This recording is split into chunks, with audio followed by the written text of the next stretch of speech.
Amroli cross road ખાતે tuition ક્લાસીસથી પોતાના ઘરે જતી 14 વર્ષની વિદ્યાર્થીનીનો પીછો કરી તેની સતામણી કરનાર આરોપીને ઝડપી પાડતી સુરત શહેર અમરોલી પોલીસ સ્ટેશન પાર્ટ એ ગુનો રજિસ્ટર્ડ નંબર 2026 ભારતીય ન્યાય સંહિતા 2023ની કલમ 78(1) તથા the protection of children from sexual offences act 2012ની કલમ 11(12) મુજબના કામના ફરિયાદીની દીકરી ઉંમર વર્ષ 13 વર્ષ 10 માસની તારીખ 3/4/2026ના કલાક 10:30 વાગ્યા દરમિયાન ન્યૂ ક્રોસ રોડ ઉપર ચાલતા જતી હતી તે સમયે એક મોટરસાયકલ ઉપર આવેલી સમયે ફરિયાદીની દીકરીએ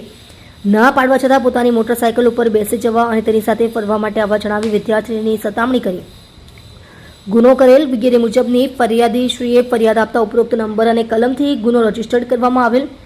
જે અન્વયે police inspector Shri JB. Vanar સાહેબ તથા second police inspector Shri DK. Patel સાહેબ અમરોલી પોલીસ સ્ટેશન નાઓએ સર્વેલન્સ સ્ટાફના પોલીસ સબ ઇન્સ્પેક્ટર શ્રી જે.જી.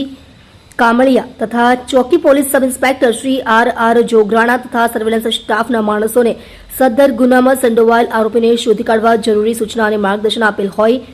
જેથી હેડ કોન્સ્ટેબલ કિશનભાઈ માવજીભાઈ તથા પોલીસ કોન્સ્ટેબલ હરેશભાઈ જાગાભાઈ નાઓએ બાતમી હકીકતના આધારે સદર ગુનામાં સંડોવાયેલ આરોપીને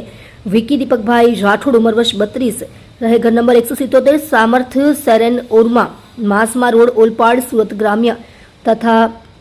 બિલ્ડિંગ નંબર 127B16H2 કોસાડ આવાસ અમરોલી સુરત શહેરને કોસાડ રોડ પરથી શોધી કાઢીને ધરપકડ કરી છે. તમે જોઈ રહ્યા છો DNY ન્યૂઝ ચેનલ રમન કૌરની સાથે.